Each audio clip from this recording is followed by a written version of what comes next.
Hope everybody's doing well. Like Vikas said, time is usually an issue for me as well. I can definitely ramble on for a while, but I told B that we would try to keep this quick, and I wouldn't keep you on here all afternoon. So let's go ahead and jump right into it. Right? B, unless you had anything else you wanted to hit before I kick off here. The floor is all yours, Jason. All right, beautiful. So we wanted to kind of get everybody together and talk about the five kind of main, most proliferate problems that we see across our platform. Right, that was my main focus, and on the technical side, what I really wanted to get out and communicate to you guys, at least in this section. We'll go over some other things later. Again, Grant, assuming I don't run us totally out of time here. The first one is medical and industrial devices still vulnerable to Eternal Blue. Now, I don't usually talk about a lot of our statistics platform-wide, but I'm going to here. When we look at all of the devices that we have profiled and that we know about across all of our customers, 1 out of every 100 machines that we see that are running SMB are still vulnerable to Eternal Blue. I think given the impact that this vulnerability has had on the industry, that's a surprisingly high number. Right? It's not that people haven't heard about this vulnerability. It's not that we haven't seen the impact. Right? This shut down hospitals. It impacted real life infrastructure, power and water. So when we dive deeper into those numbers, we don't see that it's a couple customers that just haven't patched to drive that number up. We see it dispersed pretty evenly across our customer base.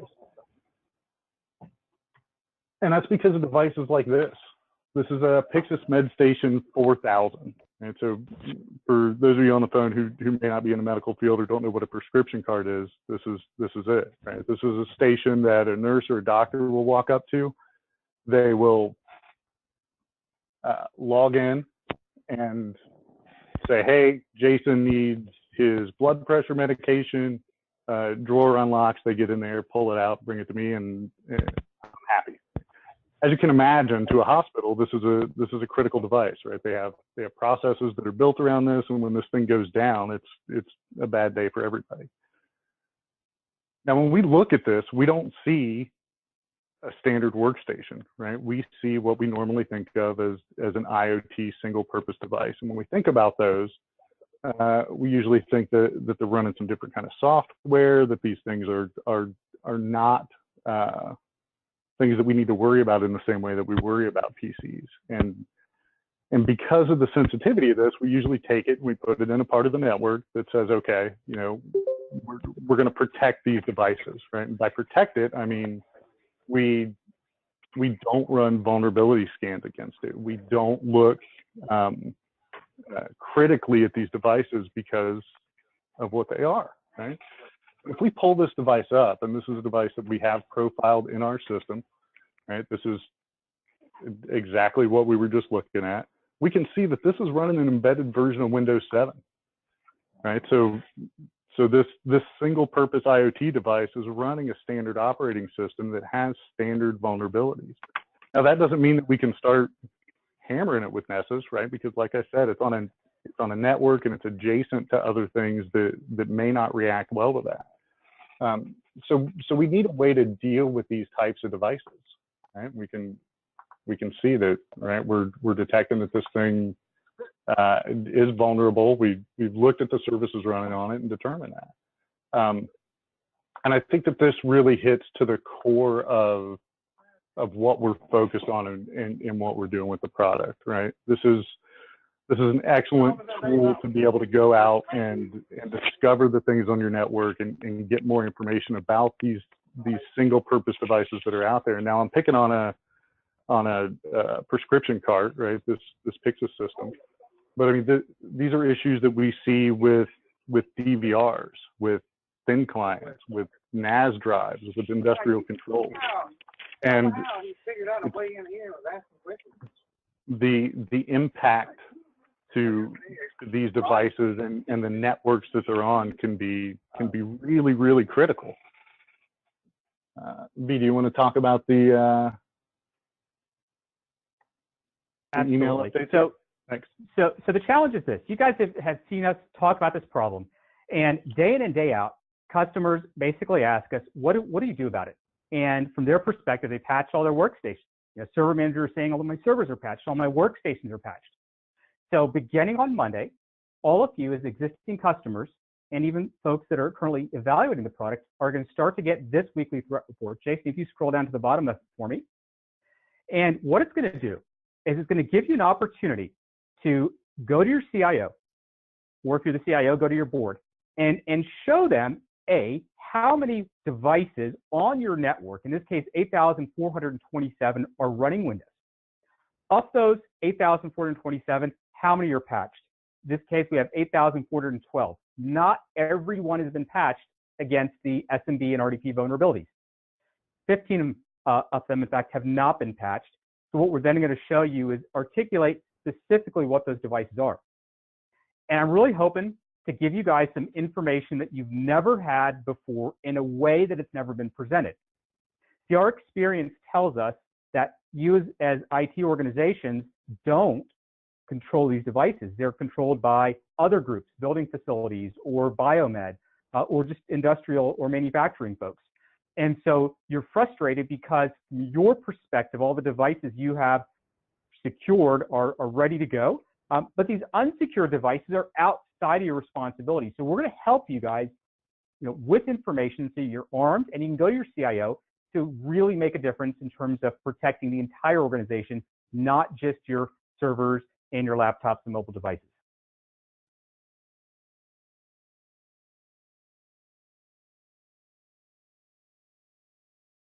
All right, excellent. Thanks, B. Sorry, I'm having to switch back and forth between the cameras here. So let's talk about removable storage syncing PHI to the cloud. Now this is kind of a fun one, right? I've set the stage for you guys. We've talked about what we're doing. So this is a device that we've got profiled on our platform, right? This is a Synology DS216 Plus, right? This is a NAS storage device. And Jason, one designed to go. Jason, do you mind just checking your screen sharing? It may have been paused. Oh, sorry about that, guys. No problem. We call it the demo effect. It does happen. All right. So again, right, syncing PHI storage to the cloud. Synology DS216 Plus, right? So this is a NAS storage device designed to go on somebody's desktop. This isn't, right, a NAS that you're going to throw into your data center necessarily. So if we take a look at this device, actually, let me kind of jump to the configuration for a second. I think there's something important here we want to see, right? This is part of the config for this Synology NAS. So this isn't like a Western Digital MyCloud where they've got their own storage solution that kind of comes with it. This is, right, you can push this up to your Google Drive, you can push this up to your Dropbox, right? And as long as that's something that's corporate approved, that's great. I do want to point out one thing here, and this is going to come up later. This Baidu cloud. So this is a company based in Asia, very similar to Google. And just remember that name. We're gonna see that a little bit later here. So again, right, this is data synchronization configuration for the Synology. If we take a look at this device, and let me pull it up in the UI here, we can see that we've identified it as a Synology disk station. So we know what it is, we know how it should operate. But if you take a look, we've got a bandwidth fence alert for this device down here. Now we'll go into that alert, but I want you guys to look at the data and see what that looks like first. If I come in here and look at DNS traffic for this device, right, as I'm pulling it up, right, looking for, we're going to try to pull up the, there's that demo effect. We're going to pull up data for the last 5 days for this device. Right, you can see that we've had kind of some anomalous behavior for this device, right? And this was late Sunday night. So this is not something that this device has ever done before, right? This is a NAS that's sitting in the environment somewhere, and it's processing local traffic, right? If we go over and look at the bandwidth the same way that we're looking at the DNS, you can see, if I look at it the last 8 hours, we've transferred about 1.5 meg. That's no big deal. But what I want to see is what happened on Sunday night, right? So I'm going to go back again to the 5-day view here. And if I look over the last 5 days, I haven't transferred this average of 1.5 megs over the last hour and a half. I actually transferred 236 gigs from this device in this one spike.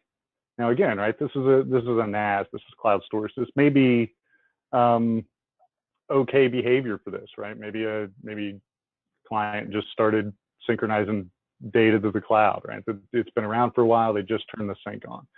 But we know that this is abnormal behavior, right? Even though we know it's a NAS, we don't necessarily expect to see this from it because it hasn't done this previously. Now, I want to show you guys something that I think is pretty neat, and this is from an article last year.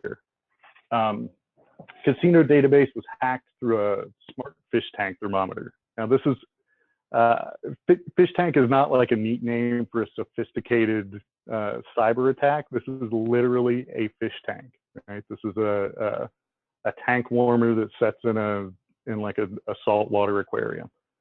Now, what's really cool about this, right, is that, and not cool for them, but what's really interesting about the attack is that this fish tank was compromised. Now, if we were doing a vulnerability scan on our network and we saw a device that came up with a vulnerability and we went, oh, okay, this is the warmer that I have in this fish tank.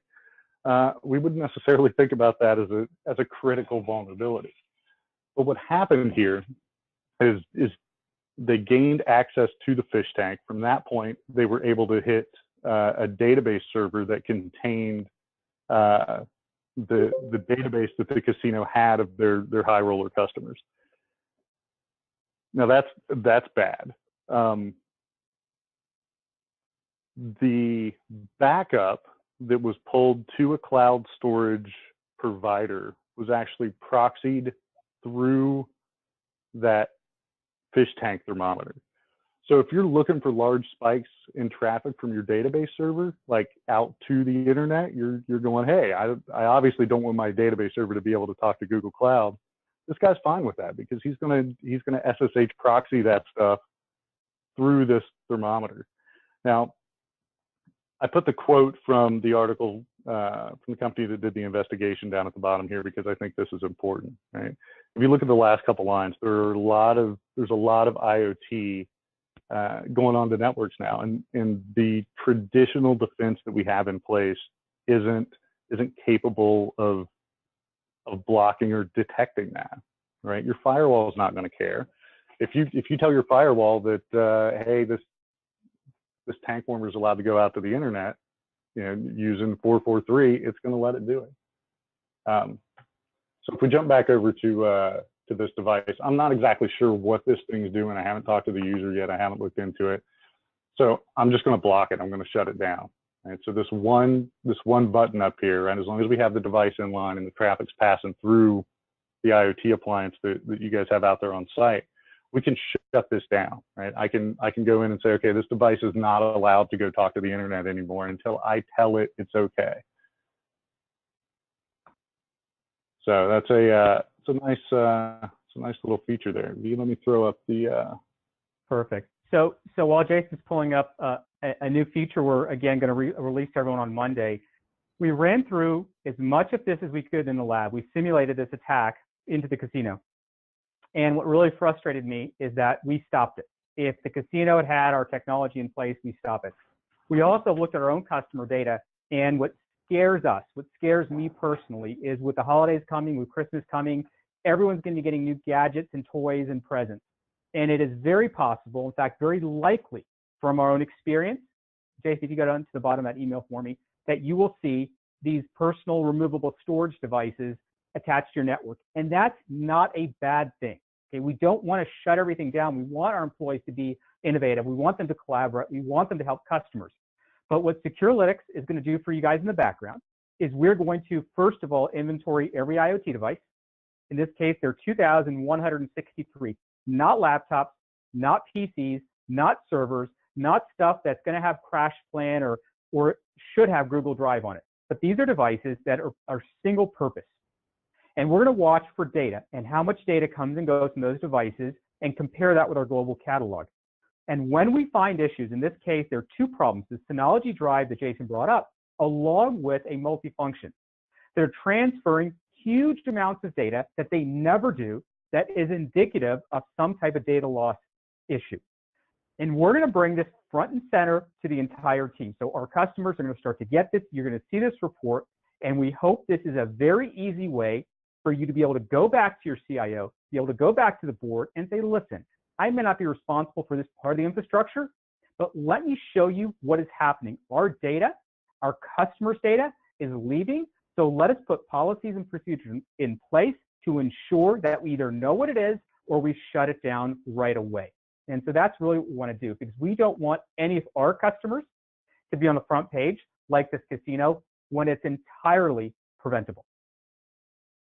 Thanks, Jason. All right, excellent. I apologize, guys. I'm already running over on time. I'm gonna speed it up here, I think. So, Shadow IT deploying rogue access points. This is one that is near and dear to my heart. I started out my career in network infrastructure, right? So I'm racking and stacking Cisco switches, and I can't tell you how many of these things that I've tracked down by tracing cables and you know, trying to figure out where they're at or trying to figure out what's going on when somebody connects a LAN port on one of these things into my infrastructure and it starts handing out bad DHCP. So, and this is how these things usually happen, right? Somebody gets a new office, right? They get a new office with a nice window. They go, hey, I really want my own printer in my office. So they go to IT. They say, hey, I need another printer, right? A week, 2 weeks later, IT comes by, drops a printer off. They put it across the hall, set on top of a filing cabinet. So the guy goes, well, that's not where I wanted the printer. So he picks it up, carries it into his office, sits it down, and goes to plug it in, and there are no ports there, right? His phone's connected, his desktop or his docking station's connected. So being a problem solver, what's he do? He goes to Best Buy at lunch, right? Walks up to the guy working at Best Buy and goes, hey, I need to plug my printer in, and I don't have anywhere to plug it in. So he comes back with a little Soho access point. Now, this presents a lot of problems for us, right? And one conversation that I've never overheard when I was standing in Best Buy was somebody selling something to him going, okay, now this, you might not want to take this to work and plug it in. It can cause some problems. So what we're doing here is if we take a look at the access points that I have in my lab, right? And I'm just going to come up here and do a search for access points. You can see that I've got 3 AeroNet access points here, right? And you'll notice these are called enterprise access points. This is typically what you're going to see on your infrastructure, right? These are the devices that you guys are going to deploy. Now I've also got a little ASUS access point down here. Now I know that shouldn't be there. Looking at this device, IT deploys Cisco access points. We're definitely not dropping anything that ASUS makes for wireless onto the network. So if I go in and take a look at this, right, you can see that already the device has some issues. We can see that we can tell that SSH and Telnet are both being shown at risk here. I think those are default credentials. Whoever connected this also didn't decide to configure it or remove the factory default password on it. Now, one of the things that our platform does, and like I said, this is near and dear to my heart, that I really like, is we will look at what you guys typically deploy for these types of devices, right? We know that you guys have Cisco access points on your infrastructure, and you're usually going to have more than 3. You're going to have 50, 100, 200. So when we see something abnormal pop up like this, a lot of times we're able to go, hey, this is bad, and we'll go ahead and flag the device. Now, my lab is hopefully a little bit different than your corporate infrastructure. Kind of a mess. I don't have things organized. Things aren't in different IP scopes. So I'm going to go down and I'm going to manually configure one of these restrictions. And so if we go down, one of the alerts that we have is called a restricted device. So if I go in and look, and I want to set up a new alert here, I'm going to say on any network, I'm going to look at network devices, and I'm going to say, if you see anything called an access point jump onto my network, I don't need you to shut it down, but drop me an email that says that it's out there, because these things shouldn't be coming online. So I'm just going to go ahead and add that alert, and the next time we see one of those come on, we'll go ahead and pop in for it. All right, so hopefully I sped that up a little bit here. V, you want to go through the? Absolutely. So here's my challenge. Here's my challenge. I don't want to win any popularity contest. If you scroll to the bottom of that for me, Jason. Not interested in that. What I am interested in doing is helping you guys. I cannot tell you, virtually all of you as customers and even folks evaluating it have or have had at one point these rogue access points on your network. Now listen, I love these little toys as much as you do, okay? And I don't want to be unpopular and take it out of someone's desk. But what I don't want to do is I'm unwilling to let an under-secured device. You guys spend so much time and so much money and effort building out your environment, securing your environment, and I don't want that to be undermined by a single user or a group of users in a remote office plugging something in. Okay, if they need access, they need to talk to their management. They need to talk to the CIO and find a solution. But the solution, in our opinion, has not been compromising what you guys work so hard to do. So again, what we're going to do is we're going to look at not just access points, but any kind of SOHO devices, any consumer-grade devices that are showing up in your network in small quantities that we actually think pose a risk to you, pose a security risk. And we're going to call them out here. And we don't think that you guys have to go down the hall and track these people down and tame them. That's not the plan. We want you to create visibility. We want to give you the visibility so you can go to your CIO, so you can go to your management and say, listen, these devices, they're not approved. We don't know how they're storing data. We don't know how they're handling data. We don't know what the access controls look like. We don't know what the password management system is. And that poses a risk for us. And so we're going to do a much better job highlighting it in a report like this. And so again, it's not just finding an access point made by Netgear, as Jason mentioned. It's using the AI engine to do kind of a statistical analysis of what kind of devices you have. If you have 4,000 ubiquity access points deployed in your environment, fantastic. That's great. Well, why do you have one D-Link device plugged into a remote office that seems to have 10 or 15 people on that segment? So those are the types of things that we're looking for. And again, you don't have to sit there and wait for the alert. We're going to push these notifications to you once a week so you get a very clear summary of what's going on. And if there are no rogue devices on the network, we're going to tell you that as well. So it doesn't just show up out of the blue. So you can kind of keep a handle on what is going on in the network. So when people do ask you, hey, do we have any of these rogue devices I've read about or they're potentially vulnerable on our network, you can say with confidence, listen, we're monitoring actively every day and we haven't seen them pop up yet. Thanks, Jason. All right.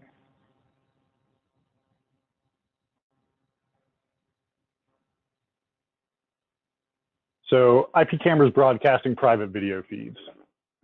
This is one that I feel like that we need to talk about a little bit. Right. So when we say this, right, we all know that this is a problem. And somebody outside your network being able to gain access to any internal resource, an IP camera, and view what's going on in the infrastructure is not a good thing. What we don't always think about is this, right? These are restricted devices. Now, if we see an IP camera that doesn't have a username and password on it, we're going to tell you about it, right? Because these are resources that you typically want restricted, that you don't want open. Now, one thing that we see relatively often are things like this, right? I've got two IP cameras here in my lab. One of them's showing up just fine, right? And the other one, you can see I've got an at-risk alert on. Let me jump into the UI here. I think that's going to be important for this one. So again, if I just go in, right, and I want to look for cameras, we can see those two cameras pop up. We see the one at risk here and the one that that is fine. If I go in and look at the services running on this device, right, you can see that I've got web interfaces on here that are secure, right? We've looked at this, we've looked at port 443, we've looked at 8080 and went, okay, those are password protected, we're good. The issue that we do have is an open, unauthenticated RTP stream. So this allows us to pull up the video on this camera totally unauthenticated, just like we would be able to through the web interface on the device. And when we look at the alert for this, right, you can see that we're saying that that the RTP port is susceptible, and we give you the RTP URL. So this is an important piece of information, right? Because it lets you go in and go like, okay, it's this device, it's this stream on this device that's the issue. Now, I'm not an expert when it comes to IP cameras, and honestly, I wasn't real familiar with RTP until we started taking a look at it. So I'm not real familiar with this specific device either. So the smart block feature comes in really handy for things like this. If we have a service on a device that we see is at risk, we can go up here and smart block this, and it works very similar to what the block feature does, and it allows us to go in and surgically filter traffic for that device, right? So if you need to be able to log into this device, but you see that RTP is, or RTSP is open, and it's a bug with the device, or you're not sure how to restrict it, you can come in here and smart block this, and we'll shut down just traffic for the port that we see an issue with. Now, again, this is something that I wasn't extremely familiar with, so let me show you what it takes to get into one of these things, if I can. And I openly admit that I've been having issues with this device off and on. So, right, just VLC media player, right? This is relatively standard software. I think everybody's probably pretty familiar with it. If I go to open a network stream, this is what I get, right? It's looking for this URL. So if I'm going to pull this URL out of this alert, I'm just going to go into the alert and copy the data that we have in here.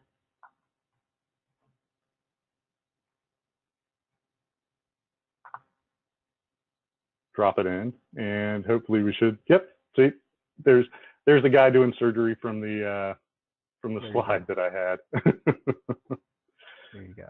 All right. So pulling up these unauthenticated streams is not difficult. It's not something that anybody's going to have to really figure out and work at.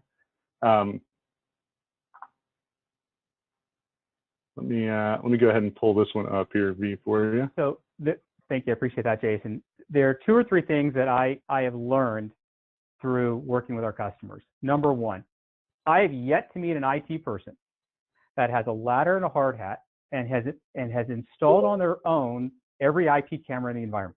Yet to meet someone who's done that. Okay, it's facilities or someone else that does that. Number 2, we all ask ourselves, and we think that if a device is accessible from the internet, it's a problem. But if it's accessible internal, we don't really think about that. Well, if you're a hospital and you have patients, you have visitors, you have staff, you have interns coming in and out, you can have anywhere from 10,000 to 50,000 people on your network at any given time. And what Jason showed you is what anyone on your network can do. What I'm going to tell you is, statistically, we have had 2 customers in my lifetime with IP cameras on their network that didn't have this problem. What we haven't done in the past is a really good example and a really good job of describing the problem and helping you solve it. So that changes beginning Monday. This is a copy of the email you're going to get if you have IP cameras. First thing we're going to do is clearly articulate how many cameras you had. I was working with a customer and they said, oh my God, we thought we had 50 cameras. The number was almost 10 times that. They didn't even know how many they had. They don't know what manufacturers they're from. So specifically to these IP cameras, these devices that are broadcasting video, we're going to tell you how many we found on the network. Then what we're going to do is we're always checking the configuration. And if they're secure, if they're locked down, thumbs up. We're going to tell you how many are locked down. And if we ever find one that's not locked down, we'll tell you about it. I was working with a customer, I think they're on the phone. and they were building out their office space. We found a device that wasn't locked down, and it wasn't that they forgot. What I really liked about it, and I think what the customer appreciated about it, is that they knew, oh yes, after we finish building out that space, that is a task we have to go back and complete. And if you forget to do it, don't worry. We're in the background. We're always running, always monitoring, and we'll remind you that that system is still open. So again, this is an opportunity. I don't think anyone on the phone here that I know of manages the IP cameras in your environment, but this gives you an opportunity to help the other business units. It gives you an opportunity to go across different departments and show the folks, in facilities or other places, what they're doing and what they could be doing better. And so we're going to start releasing this because it's near and dear to my heart. I certainly don't want, I see these video feeds published on the internet. I see them on YouTube. I see them on the television. And I don't want any of our customers to be showcased like that or highlighted like that, because this, again, is entirely preventable. Thanks, Jason. All right, excellent. Thanks, V. Unregulated IoT devices performing cyber espionage. Now, I got to tell you, in this section, we're going to cover my absolute favorite device that we have profiled on our platform, period. And it's going to seem like I'm taking a little divergence here from the topic, but stick with me. I promise it's going to show up. So this is my Christmas tree from last year. My kids decided that they wanted a Dr. Seuss tree, so that's what we did. We put up a Dr. Seuss tree. Now, about the 15th strand of lights that I was putting on this thing, I went, man, how much power is this thing going to consume, right? So I sat down, I did the math, I figured out that it was going to cost me $8.15 to light this tree for the entire month. Now, that's not a big deal, but that's also assuming that I'm running it 24 hours a day. I'm not going to run it 24 hours a day. It's, it's a real tree, dries out, we shut it off at night so that everything's good and safe. So luckily, as anybody who's ever hung Christmas lights knows, they make a device for that. Now, I hate these things. They never work for me. And I'm in IT. I'm not going to use something with a knob on it. So I got something more like this. Right? This is a Hutu smart power outlet. Right? So now I can turn my tree on and off with my phone. I can see exactly how much power it's using, and most importantly, I can put it on a schedule that shuts it off and turns it back on when I want. Now, if I decide that I'm gonna keep my tree on for 18 hours a day, I went back and did the math, because again, that's the kind of useless stuff that I do in my spare time. And I decided that this thing was going to save me $2.03 for the entire month. Now, that might not sound like a lot, but that's 24.9%, right? So almost 25% savings running this. Now, if I come in and tell you that I'm going to save you $2.03 on your electric bill, you're not going to be real excited. But if I come into your office to tell you that I'm going to save you 24% on your power for your entire office, that's something you guys are going to be interested in. And I've got 16% there. Sorry about that. But even at that rate, right, that's a significant savings to an entire office. And that's exactly what the smart power and building automation industry is banking on. Now, when somebody walks in and goes to facilities or whoever is signing the check for the power bill every month and says, hey, I'm going to come in and save you 25% on this, I don't know how much IT is consulted in that decision, right? That's a significant savings. Something is going to go in at that point. And it's not going to be something like this. It's going to be something that looks way more like this. Now, I started off by telling you that this was my favorite device on our platform. And it's not because it saved me $2. It's because this thing is a security mess. So if we pull up and look at the profile for this device, I'm going to run through this in the PowerPoint. We can see that we detect this thing running one service, which is Telnet. So being a security guy, I've got an issue with that in and of itself, right? Telnet's totally unencrypted. Anything that I pass to and from that device is not going to be encrypted, including the authentication for it. Which luckily for this device is not a big deal, because the default username and password that comes with it is admin with a blank password. Now that's okay. I got to get in and set it up, right? And so when I log into this device, you can see that I'm running a version of BusyBox here. Love BusyBox. You can see that I'm running 1.12, which was compiled in 2013. I don't expect them to go out and update the software on these every year. So 2013 is okay. My problem with this is that BusyBox 1.12 was released in 2008, not 2012. So that kind of raises a question with me on why they compiled a 5-year-old version of BusyBox for it. But again, right, we'll give them the benefit of the doubt. Now, if I start poking around on the storage of this device, I see a directory called Wireless. I jump into that, and I've got a plain text file that lists my SSID and the key for my wireless network. Again, in plain text. But hey, it's a device on the network. It's got to be able to get back on. So once I secure the device, people can't get to that. Well, that brings us to our next problem. The user that they give you to manage this device and anything that we've tried to hit it with does not have permissions to run passwd, which is how you would change that password. We also can't run change passwd because it wasn't included in this version of BusyBox. So at this point, we've got an extremely unsecure device, but that's not even the best part. So if we start looking at some of the traffic coming from this device, you remember that Baidu cloud storage domain that I was telling you about? It's right there. This is the DNS traffic for this Wi-Fi enabled smart outlet. Why it needs to go back and talk to this, I don't know. But if I go look at the actual traffic that it's generating, you can see that over the course of 14 days, it's sending 15 megs to China. That's not something this thing should be doing. So first thing that we do is go, okay, let's see what this traffic is. Right? So we're a technology company. We've got proxies. Right? That's part of what we do.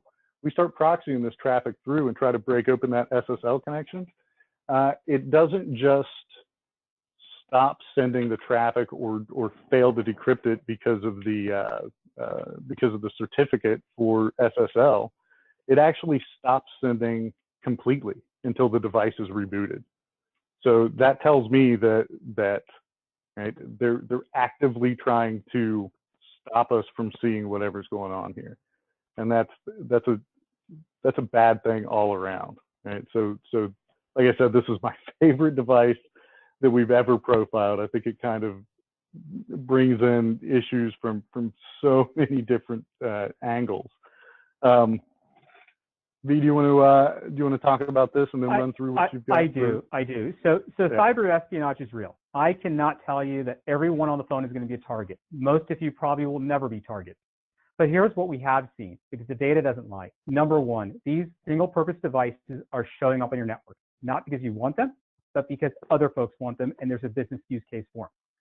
What we're going to do is we're going to actually look for these unique calls. Now, we took this device, we put it behind a Palo Alto firewall, and we wanted to see what happened. And guess what? Nothing.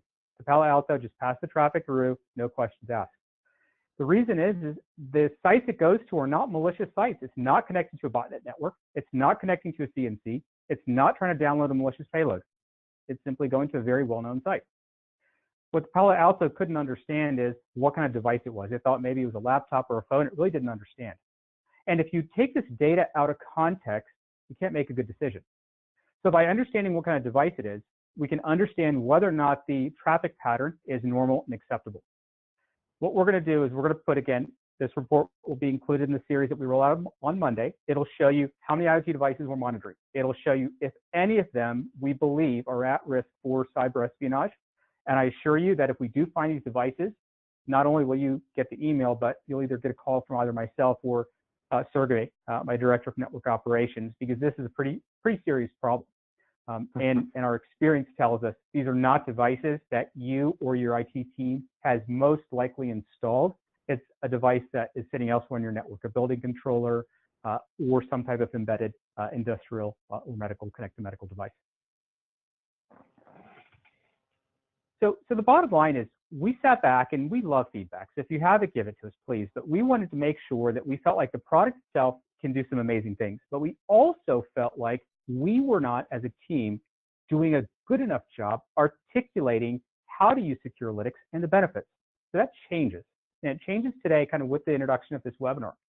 Each and every week, my team is sitting down and we're looking at real customer data, finding real problems, and trying to understand exactly how do we adjust the product or the service offering to help customers find these issues with minimal effort, whether it's integration with ServiceNow, whether it's formatting the UI, whether it's moving things around and adding data that the customer needs and has asked for. And so Jason's going to go through some of the big changes we've made. Now, I'm going to tell you, we're only at the beginning of these changes. You're going to see a lot more get rolled out in the next 60, 90, 120 days. If you have feedback, even if you don't like the colors, let me know. Let Jason know. Let the team know. Let the support folks know. And we'll certainly take those into consideration. So with that kind of said, I want Jason to quickly roll through some of the new capabilities that you will see today. We went ahead and pushed these into production on Friday in the UI that you can take advantage of. All right, excellent. Let's go through that. So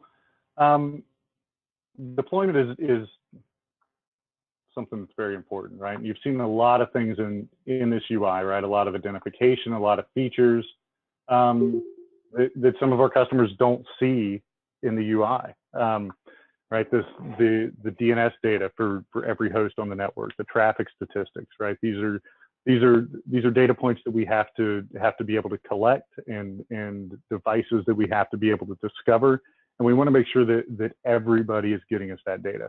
So we've went into this configuration page, which has existed for a while, but we've added some very critical things to it, right? First of all, this automated health check, right? This is something that'll tell you the status of every firewall that you have through us, right? So I've got one here. If I jump over and take a look at the other Securolytics page, which is where I should be running through this at, you can see that I've got quite a few here, right? And we're going to give you a status on all of those, right? If they're online, offline, the last time that we saw them update, right? Whether we shipped a box to you and it isn't activated yet, we're gonna start giving you that status on this page as opposed to just popping you out an email. Next big thing that I want to go through are SNMP profiles, right? That gives us a lot of valuable and rich data for the things that are on your network. Now, everybody who's deployed has this Securolytics auto detect, and this is essentially just right the standard industry default SNMP community strings that the devices use, right? Typically public and private. So we'll look around at devices and see if you have things that are talking with those default community strings, and if they are, we'll pull them. We'll pull that data from it. But if you've got custom SNMP community strings, you can go in here and add these. Right, and you can see that if I just want to go my string, right, I can define the version, right? Version 1, version 2. There is an SNMP version 3. As soon as we get a single customer that runs it, we'll add it in here. I don't know that I've seen too much of that. Period. My custom string. So we'll dump the SNMP string in there. We can. If this is primarily what you use in your environment, you can set this to the default profile, right? So we're going to try this before we try the industry standard strings, right? You can tell us how often or how many attempts you want us to make, right? And what your timeouts are. If you've got something that you know is a remote office that's going to take longer to reply, or a device that you know replies slow, we can come in here and adjust for that in the profile, right? You save that and it goes in, no problem.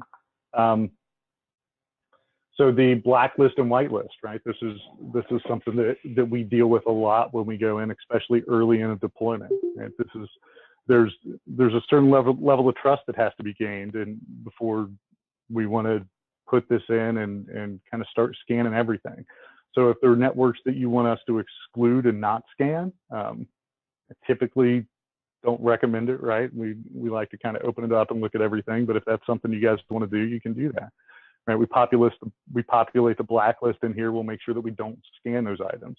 Now the whitelist is very important, and I want everybody to understand how that works. As soon as you dump hosts into that whitelist, that's all we're going to look at, right? So be, right, just be aware of that as we kind of go through this. AutoDiscovery. So this is where we go out and actively look for new hosts on the network, right? We're going to go out and we're going to look at the IP space that you have, right? And if all your stuff is in a /16 and we see 5 networks over here and then it skips 2 /24s and goes down, we're going to focus on those 2 /24s that we don't have any data for, right? Typically, when we receive log data like this, we collect a lot of data on DHCP networks, but the static stuff we have to go out and actually discover. So that's really what this is designed for, right? The pressure and threads are going to determine how loud and how fast we're going to scan through these networks, right? So threads are the number of individual networks that we're looking at. The pressure is the number of hosts that we're going to look at on those networks in parallel. The express forwarder, this was one that I was very happy to see get in here this time, right? This is the tool that we use 90% of the time to collect that critical DHCP and DNS data.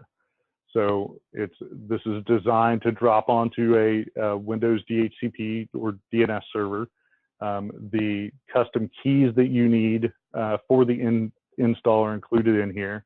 And it's a very quick, very easy install, and the client essentially just monitors those service log files that are already there, encrypts those, compresses them, and sends them to us so that we can analyze them and start doing discovery on all these networks. Anything else specific that you want me to touch on here? It's V? No, I think that's a good overview in terms of some of the new features. And if you could make me the presenter here, Jason, I want to kind of go through very quickly what each of you guys on the phone can do to take advantage of these features very simply. So. All right, excellent. Perfect, I appreciate that. Okay, so let's go through the problem that we have here. We don't want to write bamboo paper now. So today, my challenge is that roughly 20% of customers are fully deployed. Love my pen, but sometimes it does crazy stuff. Fully deployed. That's a big problem, guys. 80% of the folks on this phone are not fully deployed or not properly deployed. And this 80% represents the problem that we want to solve. And so we are going to make a concerted effort to ensure that we're adding new features, new capabilities, and making the UI simpler to use for all of you. But there is something else we're going to introduce. Every time I get on the phone and talk to a customer, you guys are always struggling with time and resources. It turns out that you don't have unlimited budget. So beginning today, we're introducing what we call Securolytics Managed Services. Now, before you tune me out, I'll tell you that everyone on this phone is going to get this service for free for a period of time. The simple goal is this. We want to show customers how amazing the tools are and what kind of capabilities it has. You've already purchased it or you're evaluating it, so you do have some sense of that. But we want to help you maximize the return on your investment. So with the managed services, it's a named technical account manager based here in the US. It's proactive monitoring and analysis every single week of your data. It's a weekly checkpoint for customer reports, maybe for HIPAA, maybe for PCI compliance or other reasons. If you need technical support, there's priority escalation. If you need new features or new capabilities added, we're going to give you those advanced maintenance notifications, help you file those PERs. We're going to make ourselves available via phone, text, chat on a weekly basis. We're also going to do kind of monthly and yearly QBRs. So we can sit down with you and figure out what's going on. My goal is this. My goal is if we can get each of you into the managed services program at no cost initially. I want to get you deployed. You've paid for the solution. There's no reason that it can't be deployed fully and properly and quickly. And we're going to help you do that on our dime. If after that, as a customer, you look at it and say, you know what, I love having this named account manager. I like some of the capabilities and your budget allows for it, then we'd love to talk to you about how we can continue to offer the service through our partners on an ongoing basis. Today, we have partners across multiple time zones. We have partners in Africa. We have partners across North America that can deliver the service in different geographies. We work with them very closely. They're the backbone of what we do. And we have always felt like if you're going to do something, do one thing and be very good at it. And we've decided that we're good, or we think we're good, at building software and building these capabilities. So the services side is something that we're going to deliver through our partners. And again, we'll send you details after this webinar on how to take advantage of this, but our goal is to basically get all of you as customers that have paid for the solution up and running completely 100%, showing immediate value, showing the return on the investment, and then you can make a decision if it's a resource that you need access to long-term. Okay. And with that, I know we're coming up on the hour, so I'll just kind of pause and see if there are any questions for either myself or for Jason.